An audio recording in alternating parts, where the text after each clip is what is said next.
Ya, pemerintahan Prabowo Gibran mendapatkan penilaian yang bagus dari warga masyarakat, di mana mendapatkan nilai 80,9%. Warga masyarakat merasa puas dalam pemerintahan Prabowo Gibran. Dan sementara PDIP malah mendapatkan responden partai terburuk. Dan inilah berita mengenai bahwa Prabowo Subianto mendapatkan penilaian 80,9%. Dan inilah berita. 80,9% rakyat puas dengan kinerja Presiden Prabowo setelah 100 hari menjabat. Apa rahasia di balik angka luar biasa ini? Dalam survei yang dilakukan oleh lembaga Independent Populi Center, tingkat kepuasan ini menunjukkan respon positif terhadap kebijakan yang dianggap berpihak pada rakyat, program makanan bergizi gratis untuk anak sekolah dan ibu hamil, serta fokus pada stabilitas ekonomi, disebut sebagai faktor utama keberhasilan.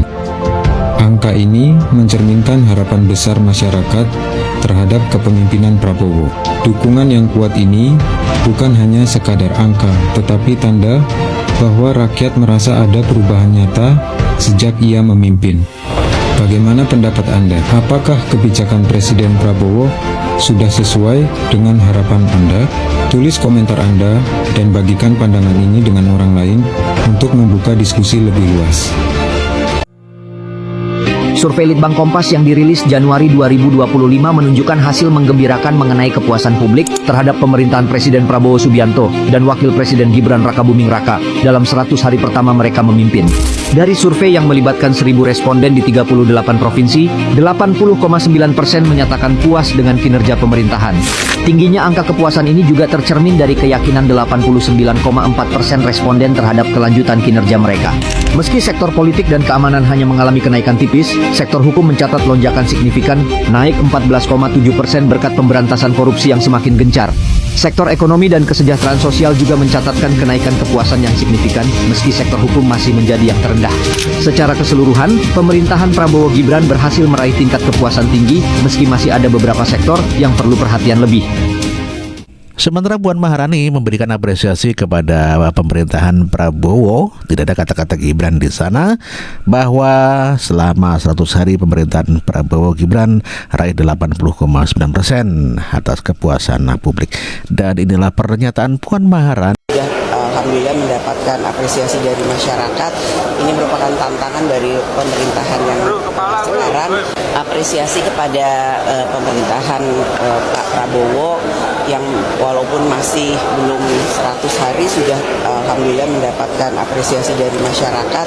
Ini merupakan tantangan dari pemerintahan yang sekarang untuk bisa lebih bekerja keras dalam menjalankan pemerintahannya sehingga apapun hasilnya adalah untuk rakyat. Jadi bekerja lebih baik, bekerja dengan lebih semangat, dan apapun yang menjadi kekurangannya akan bisa ditindaklanjuti dengan evaluasi yang terbaik bagi rakyat. Iya dong, kita semua punya harapan yang sama dan saya pun meyakini keduanya pun pasti mempunyai harapan yang sama untuk secepatnya. Mungkin saja. Bisa terwujud pas Insya Allah. Bukan pertemuan nggak perlu ada urusan politik, tapi bisa juga silaturahmi itu hanya untuk bersilaturahmi. Ya cukup. Sementara Litbang Kompas malah memberikan penilaian yang buruk kepada partai PDI Perjuangan. Dan inilah Ade Armando yang mempermasalahkan ataupun mengatakan bahwa PDIP partai terburuk menurut survei Kompas. Survei Litbang Kompas terbaru pasti menampar wajah PDIP. Kemarin saya sudah bahas survei tersebut karena hasilnya yang menunjukkan tingginya tingkat kepercayaan publik terhadap pemerintahan Prabowo Gibran. Saat saya membahasnya, saya belum baca hasil penelitiannya secara lengkap. Saya cuma merujuk pada berita-berita yang tersebar. Tapi kini saya sudah membaca presentasi penelitiannya. Dan ternyata yang juga penting adalah pandangan rakyat tentang partai-partai politik. Nah, di bagian inilah mestinya PDIP tertampar. Peneliti Kompas meminta rakyat menilai 8 partai yang ada di parlemen. Pertanyaannya terbagi dua. Pertama, Apakah rakyat puas dengan masing-masing partai politik? Kedua, apa citra partai di mata rakyat?